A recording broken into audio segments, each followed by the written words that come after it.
Praise the Lord. இன்றைய ஜீவாப்பம் ரோமர் 3ஆம் அதிகாரம் 5ஆம் வசனம் முதல் 8ஆம் வசனம் வரை. நான் மனுஷர் பேசுகிற பிரகாரமாய் பேசுகிறேன். நம்முடைய அநீதி தேவனுடைய நீதியை விளங்க பண்ணினால் என்ன சொல்லுவோம்? கோபாக்கினையை செலுத்துகிற தேவன் அநீதராயிருக்கிறார் என்று சொல்லலாமா? அப்படி சொல்லக்கூடாது. சொல்லக்கூடுமானால் தேவன் உலகத்தை நியாயந்தீர்ப்பதுபடி, அன்றியும் என் பொய்யினாலே தேவனுடைய சத்தியம் அவருக்கு மகிமை உண்டாக விளங்கினதுண்டானால் இனி நான் பாவி என்று தீர்க்கப்படுவானேன்? நன்மை வரும்படிக்கு தீமை செய்வோமாக என்றும் சொல்லலாம் அல்லவா? நாங்கள் அப்படி போதிக்கிறவர்கள் என்றும் சிலர் எங்களை தூசித்து சொல்லுகிறார்களே. அப்படி போதிக்கிறவர்கள் மேல் வரும் ஆக்கினை நீதியாயிருக்கும். அல்லேலூயா. பாருங்க, அப்போஸ்தலனாகிய பவுல் இப்படியாக வேதத்தில் குறிப்பிடப்பட்டிருக்கிறதை பார்க்கிறோம். பாருங்க, அவர் அநேக காரியங்களை விளக்கப்படுத்துகிறார். என்னென்னா, நான் மனுஷர் பேசுகிறத விதமாய் பேசுகிறேன் என்று சொல்லுகிறார். நான் நார்மலாக சாதாரணமாக உங்கள்கிட்ட பேசுகிற மாதிரி பேசுகிறேன். நம்முடைய அநீதி தேவனுடைய நீதியை விளங்க பண்ணால், நம்ம ஒரு காரியம் தவறுதலாக செஞ்சுட்டு ஆண்டவருக்கு பிரியமில்லாத காரியங்களை செஞ்சுட்டு ஆண்டவருக்கு, அதாவது நம்முடைய அநீதி தேவனுடைய நீதியை விளங்க பண்ணினா, அவரோட நீதி சத்தியம் உண்மை பரிசுத்தம், அவருடைய நான் அநீதி தவறுதலாக பண்ணிட்டு அது தேவனுக்கு நீதியாக தான் பண்ணுறேன், தேவனுக்கு சத்தியமாக தான் நான் பண்ணிகிட்ருக்கேன் அப்படின்னு சொல்லலாமா? கேட்குறாரு பவுல். கேட்குறாரு, சொல்லலாமா? கோபாக்கினையை செலுத்துகிற தேவன் அநீதராக இருக்கிறார் என்று சொல்லலாமா? அப்போ கோபாக்கினையை செலுத்துகிற தேவன் இப்போ நீதியாக இருக்கணும், பரிசுத்தமாக இருக்கணும்னு பார்க்குற தேவன் அப்போ அநீதராக இருக்கிறார் என்று சொல்லலாமா? பவுல் கேட்குறாரு. பாருங்க, அப்படி சொல்லக்கூடாது. சொல்லக்கூடுமானால் தேவன் உலகத்தை நியாயந்தீர்ப்பது எப்படி? அப்போ நம்ம அப்படி அநீதராக இருக்கிறாரு. அவர் நான் அநீதியாக செய்யும்போது, நான் தவறுதலாக செய்யும்போது, நான் குற்றமாக செய்யும்போது தேவன் அதை அந்த இது நீதியாக விளங்குது, தேவன் அதை நீதியாக பார்க்குறாரு அப்படின்னு வச்சுக்கிட்டா அவர் தேவன் அநீதியாக இருக்கிறான்னு சொல்லலாமா? அப்படி சொல்லக்கூடாதே. அவர் அப்படி சொல்கிறதா இருந்தால் அவர் கடைசி நாட்களில் நம்மளை நியாயம் தீர்ப்பது எப்படின்னு சொல்லி பவுல் கேட்குறார். ஏன்னா நியாய தீர்ப்பு நாள் ஒன்று இருக்கிறது, அவனவன் கிரிக்கு தக்க பலன் என்னோட கூட வருகிறது என்று ஆண்டவர் சொல்லியிருக்கிறார். நியாய தீர்ப்பு நாளில் அவனவன் என்னென்ன செய்தானோ அதற்கு ஏற்ற அதை நீதியாய் நீதிபரன் நியாயம் தீர்ப்பார். பாருங்க, அப்போ அவர் எப்படி நியாயம் தீர்ப்பார்? இப்போ நீங்கள் அநீதராய் அப்படி இருக்கிறாருன்னு தேவன் சொல்ல முடியுமா? அப்படி கிடையாதே அப்படின்னு பவுல் சொல்கிறாரு. பாருங்க, அன்றியும் என் பொய்யினாலே தேவனுடைய சத்தியம் அவருக்கு மகிமை உண்டாக விளங்கினது உண்டானால் இனி நான் பாவி என்று தீர்க்கப்படுவானேன். பாருங்க, மனுஷர்களோட சிந்தனைக்கு தகுந்த மாதிரி அவர் பேசுகிறார். என்னுடைய பொய்யினால் தேவனுடைய சத்தியம் அவருக்கு மகிமை உண்டாக விளங்கினது உண்டானால், அப்போ பொய் சொல்லக்கூடாது என்று வேதத்தில் சொல்லப்படுகிறது. பொய் சொல்லாதிருப்பாயாக. அப்போ நான் பொய் சொல்கிறதுனால அந்த சத்தியம் அவருக்கு மகிமை உண்டாக விளங்குறது உண்டானால் இனி நான் பாவி என்று தீர்க்கப்படுவானேன். எதுக்காக அப்படி? நான் சொல்கிற பொய்யினால் தேவனுடைய சத்தியம் மகிமையாக விளங்குதுன்னா நான் ஏன் பாவின்னு சொல்லணும்? நான் ஏன் பாவின்னு தீர்க்கப்படணும்? அப்படின்னு சொல்லி பவுல் சொல்லிட்டு அது சொல்கிறாரு, நன்மை வரும்படிக்கு தீமை செய்வோமாக என்றும் சொல்லலாம் அல்லவா? இப்படி சொல்கிறது எப்படி இருக்குன்னா, நன்மை வரும்படிக்கு தீமை செய்யலாமா அப்படின்னு சொல்கிற மாதிரி ஆயிருமே. நான் பொய் சொல்கிறதுனால தேவனுடைய சத்தியத்தில் மகிமை உண்டாகும்.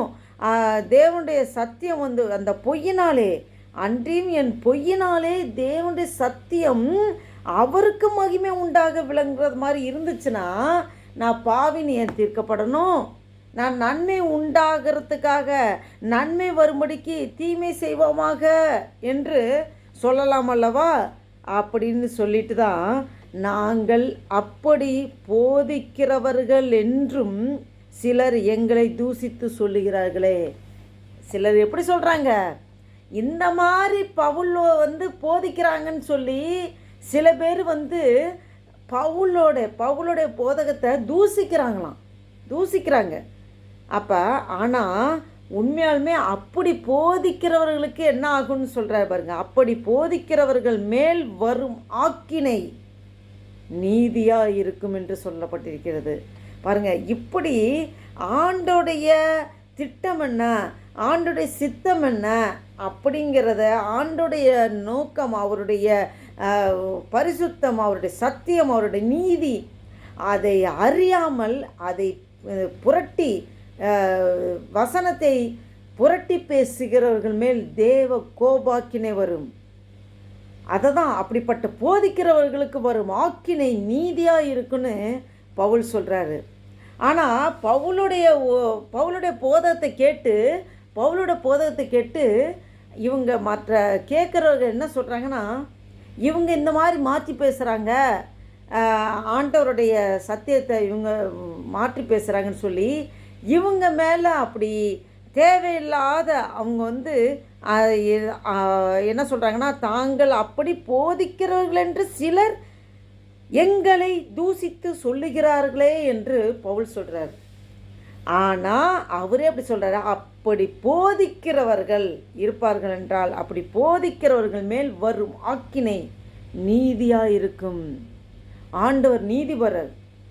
அவர் உள்ளது உள்ளபடி, சத்தியத்தை சத்தியமாய், அவர் பார்வையில் சின்ன பாவம் பெரிய பாவம் கிடையாது, எல்லாம் ஒரே பாவம்தான். அவர் முன்பு எந்த ஒரு எஸ்கேப்பும் பண்ணவே முடியாது.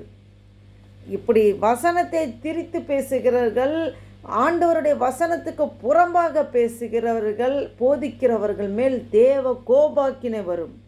ஜாக்கிரதையாக இருக்க வேண்டும். இந்த நாளில் இந்த வசனங்கள் மூலம் ஆவியானவர் உங்களோடும் என்னோடும் பேசுகிற காரியம் என்னவென்றால், நமக்கு விலையேறப்பட்ட அந்த பொக்கிஷத்தை ஆண்டவர் கொடுத்திருக்கிறார். வேதாகமத்தை நம்முடைய கரத்தில் கொடுத்திருக்கிறார். நாம் அனுதினமும் வாசித்து தியானிக்க வேண்டும். ஆண்டவரே, ஆவியானவரே, இந்த வசனத்தின் மூலம், வசனங்கள் எல்லாம் தேவ ஆவினாலே எழுதப்பட்டிருக்கிறது என்று சொல்லப்பட்டிருக்கிறது. அப்போ வேத வசனத்தை நாம் படிக்கும்போது இதன் ஆழங்களை நாம் அறிந்து கொள்ள ஆவியானவரே எங்கள் கண்களை திறங்கப்பா, எங்கள் இருதயம் உணர்வுள்ள இருதயமாக மாற்றுங்க. இந்த வசனத்துக்கு புறம்பாக, வசனத்தின் சத்தியத்துக்கு மாறாக நான் எதுவும் அப்படி செய்து விடக்கூடாது, எப்படியும் அப்படி நடந்து விடக்கூடாது, அந்த மாதிரி நான் யாருக்கும் போதித்து விடக்கூடாது என்கிற அந்த எண்ணம், அந்த ஒரு சிந்தை நமக்கு எப்பொழுதுமே இருக்க வேண்டும். நாம் பயந்து வசனத்துக்கு நடுங்கிறவனே நோக்கி பார்ப்பேன் என்று ஆண்டவர் சொல்கிறார். அப்படி பயந்து நாம் சத்தியத்தின் வழியில், உண்மையின் வழியில், பரிசுத்தத்தின் வழியில், தேவன் காட்டிய வழியில் நாம் நடப்போம் என்றால் நியாய தீர்ப்புக்கு நாம் தப்பித்துக்கொள்வோம். அல்லேலூயா. ஆக்கினைக்கு நாம் தப்பித்துக்கொள்வோம். கர்த்தர் நம்மோடு இருந்து பெரிய காரியங்களை செய்கிற தேவனாக இருக்கிறார். இவ்வேளையில் இந்த சிந்தையோடு, ஆண்டவரே, இந்த புதிய நாளைக்காக நன்றி என்று ஆண்டவர் நோக்கி கூப்பிடுவோம். அனுதினமும் அவருடைய வசனத்திலே நாம் இன்னும் இன்னும் இன்னும் இன்னும் அதிலே வசனத்தின் மேல் நாம் கட்டப்பட்டவர்களாக, ஆண்டவருடைய அந்த கற்பாறை, ஆண்டவர் கண்மலையாகிய கிறிஸ்து, கண்மலை கிறிஸ்து என்று சொல்லியிருக்கார். அந்த கண்மலை மேல் கட்டப்பட்டவர்களாக நாம் முன்னேறி செல்வதற்கு ஆவியானவர் நம்மளை நடத்துகிற தேவனாக இருக்கிறார். இவ்வேளையில் ஆண்டவர் நோக்கி பார்ப்போம், ஜெபம் செய்வோம். அல்லேலூயா. நன்றி தகப்பனே, நன்றியோடு துதிக்கிறோம், ஸ்தோத்தரிக்கிறோம். இந்த அருமையான நாளைக்காய் நன்றி செலுத்துகிறோம். இந்த நாளை காணும்படியாக எங்களுக்கு ஜீவன், சுகம், பலன், ஆரோக்கியத்தை தந்து இந்த மட்டும் பாதுகாத்து வரை கிருபைக்காய் உமக்கு கொடான கொடி ஸ்தோத்திரம் ஐயா. நன்றி தகப்பனே, நன்றி தகப்பனே. ஆண்டவரே, எங்களை ஆண்டவரே அப்பா ஸ்தோத்திர கர்த்தாவே, எந்த நோக்கத்துக்கு அந்த பூமியில் எங்களை உருவாக்கினீரோ உடைய சித்தம், உடைய தீர்மானம் எங்கள் வாழ்க்கை நிறைவேற்றும் ஆண்டவரே. அப்பா ஸ்தோத்திர கர்த்தாவே, நன்றி தகப்பனே, நன்றி தகப்பனே.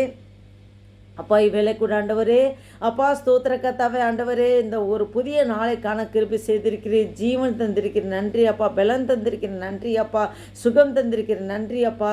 ஆண்டவரே அப்பா ஸ்தோத்திர கர்த்தாவே, ஆண்டவரே, இந்த 4வது மாதம் 2025 வருடத்தின் 4வது மாதத்துக்குள் எங்களை நடத்தி வருகிற தேவனே உமக்கு கொடான கொடி ஸ்தோத்திரம் ஐயா. நன்றி அப்பா.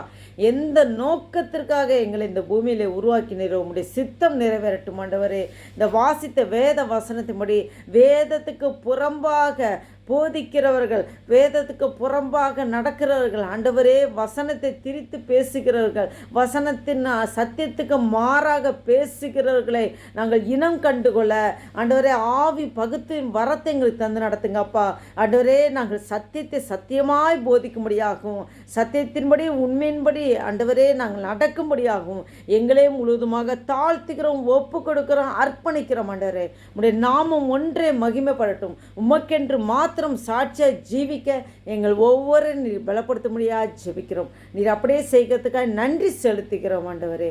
அப்பா உமக்கே கோடான கொடி ஸ்தோத்திரம். நீர் அப்படியே செய்கிறதுக்காக ஸ்தோத்திரம். இயேசு கிறிஸ்துவின் நாமத்தினால ஜெபிக்கிறோம் ஜீவனுள்ள எங்கள் நல்ல பிதாவே.